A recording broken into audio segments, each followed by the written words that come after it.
Bazı insanlar hayata 1-0 yenik başlar derler ya, Cihan Albora olarak doğduysan hayata doğrudan bir sorumluluk olarak başlarsın. Üzerindeki kumaşın kalitesinden, belindeki silahın ağırlığına kadar her şey senden önce seçilmiştir. Sen sadece o takım elbiseyi dolduran bir bedensindir, ta ki kendi iradeni ortaya koyana kadar.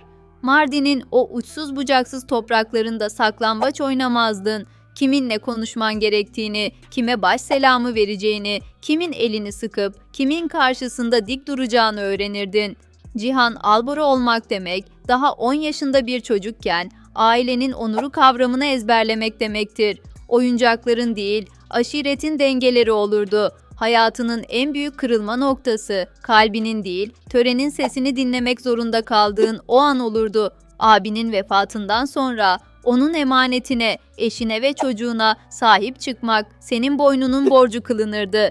Yengenle evlenmek zorunda kalmak sadece bir imza değil, kendi hayatından, hayallerinden ve belki de kendi mutluluğundan vazgeçmek demekti. Cihan Albora olarak doğsaydın, hayır deme lüksün olmazdı. Çünkü o çocuk, o soyadı ve o kadın artık senin koruman altındadır.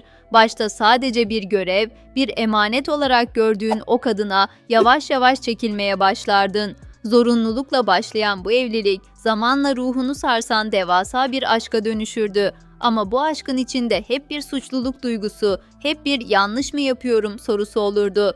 Kendi evinde, kendi karına aşık olmak bile senin için bir savaş alanına dönerdi.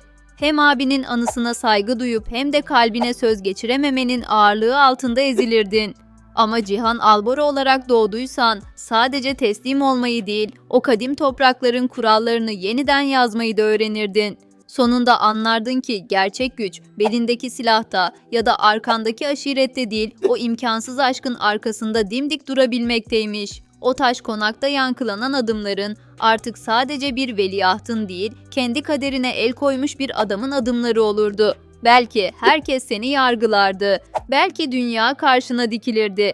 Ama sen o emanete sadece soyadını değil, ruhunu da verirdin. Çünkü Cihan Albora olmak, törenin karanlığını kalbinin ateşiyle yakıp kül etmek demektir. Şimdi aynaya bak ve kendine sor. Sen bu kadar ağır bir gömleği giyebilir miydin? Bir başkasının hayatını yaşarken kendi aşkını omuzlarında bir yük gibi değil, bir onur gibi taşıyabilir miydin?